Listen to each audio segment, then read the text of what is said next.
ನಮಸ್ಕಾರ. ಇವತ್ತಿನ ಈ ವಿಡಿಯೋದ ವಿಷಯ ವೇಗದಿಂದ ಅಭಿವೃದ್ಧಿಗೊಳ್ಳುತ್ತಿರುವ 10 ನಿಫ್ಟಿ ನೆಕ್ಸ್ಟ್ 50 ಷೇರುಗಳು. ನನ್ನ ಹೆಸರು ಡಾಕ್ಟರ್ ಭರತ್ ಚಂದ್ರ. ವಿಡಿಯೋಗಳ ಉದ್ದೇಶ ಕನ್ನಡಿಗರ ಸೇವೆ.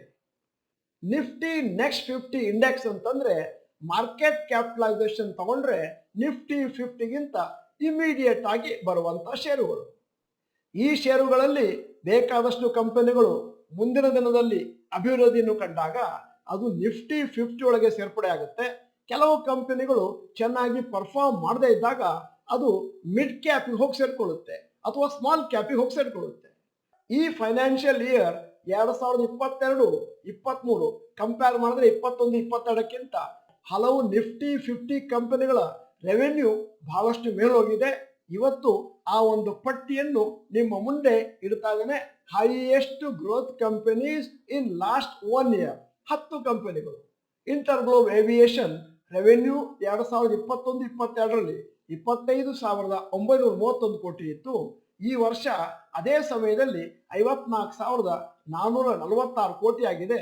110% ಅಭಿವೃದ್ಧಿ. LTI ಮೈಂಟ್ರಿ 15,669ರಿಂದ 26,671 ಕೋಟಿ ಹೋಗಿದೆ. 70% ಅಭಿವೃದ್ಧಿ. ಝೊಮ್ಯಾಟೊ 4,192ರಿಂದ 7,079 ಕೋಟಿ ಹೋಗಿದೆ. 69% ಅಭಿವೃದ್ಧಿ. ಗೇಲು 92,770ರಿಂದ 1,45,668 ಕೋಟಿ ಆಗಿದೆ. Revenue 57% improvement. Bank of Baroda ಕೂಡ ಒಳ್ಳೆಯ ಪರ್ಫಾರ್ಮೆನ್ಸ್. 33,107ರಿಂದ 51,290 55% ಅಭಿವೃದ್ಧಿ ಕಂಡಿದೆ. ಅದಾನಿ ಗ್ರೀನ್ ಕಳೆದ ವರ್ಷ 21-22ರಲ್ಲಿ 5,143 ಕೋಟಿ ರೆವೆನ್ಯೂ ಆರ್ ಟರ್ನ್ ಓವರ್. ಈ ವರ್ಷ 2022-23ರಲ್ಲಿ 7,792 ಕೋಟಿ 52% ಮೇಲಕ್ಕೆ ಹೋಗಿದೆ. ವರುಣ್ ಬೆವರೇಜಸ್ 9,410 ಇದ್ದದ್ದು 14,239 ಕೋಟಿ 51% ಮೇಲಕ್ಕೆ ಹೋಗಿದೆ. ಅದಾನಿ ಗ್ಯಾಸ್ 3,038 ಕೋಟಿಯಿಂದ 4,378 ಕೋಟಿ ಹೋಗಿದ್ದು 44% ಅಭಿವೃದ್ಧಿ ಕಂಡಿದೆ ರೆವಿನ್ಯೂ ಅಲ್ಲಿ. ಅವೆನ್ಯೂ ಸೂಪರ್ ಮಾರ್ಕೆಟ್ 38% ಅಭಿವೃದ್ಧಿ ಕಂಡಿದೆ. ಮತ್ತೆ 30,966 ಕೋಟಿ ಇದ್ದಂತ ರೆವೆನ್ಯೂ 21-22ರಲ್ಲಿ ಈಗ 22-23ರಲ್ಲಿ 42,840 ಕೋಟಿಯಾಗಿ ಮತ್ತೆ ಬೇಕಾದಷ್ಟು ಅಭಿವೃದ್ಧಿಯನ್ನು ಕಂಡಿದೆ. ನೈಕಾ ಕೂಡ ರೆವೆನ್ಯೂ 21-22ರಲ್ಲಿ 3,774 ಕೋಟಿ ಇದ್ದದ್ದು ಈಗ 2022-23ರಲ್ಲಿ 5,154 ಕೋಟಿಯಾಗಿ 37% ಅಭಿವೃದ್ಧಿಯನ್ನು ಕಂಡಿದೆ.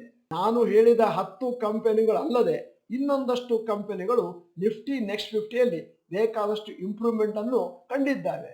ಉದಾಹರಣೆ Canara Bank, Tata Power, Bosch, cements, ABB India, Samvardhana, Motherson, Page Industries ಇತ್ಯಾದಿ. ಈ ಕಂಪನಿಗಳಲ್ಲಿ ರೆವೆನ್ಯೂ ಮೇಲೋಗಿದೆ. ನೆಟ್ ಪ್ರಾಫಿಟ್ ಕೂಡ ಒಳ್ಳೆಯ ಪರ್ಸೆಂಟ್ ಅಲ್ಲಿ ಮೇಲಕ್ಕೆ ಹೋಗಿದೆ. ಆದ್ದರಿಂದ ನಮ್ಮ ಸಲಹೆ ಈ ಷೇರುಗಳನ್ನು ಸ್ವಲ್ಪ ಚೆನ್ನಾಗಿ ಅಧ್ಯಯನ ಮಾಡಿದ್ರೆ ಬಹುಶಃ ಕೆಲವುದನ್ನು ನಿಮ್ಮ ಪೋರ್ಟ್ಫೋಲಿಯೋದಲ್ಲಿ ಸೇರಿಸಿಕೊಳ್ಳಬಹುದಾಗಿದೆ. ಇದು ಅಲ್ಲದೆ ನಿಮ್ಮ ಪೋರ್ಟ್ಫೋಲಿಯೋದಲ್ಲಿ ಅದೇನು ಷೇರುಗಳನ್ನು ಇಟ್ಕೊಂಡಿರಿ ಅದನ್ನು ನೀವು ಆಗಾಗ ಫಂಡಮೆಂಟಲ್ ಅನಾಲಿಸಿಸ್ ಮಾಡಬೇಕು.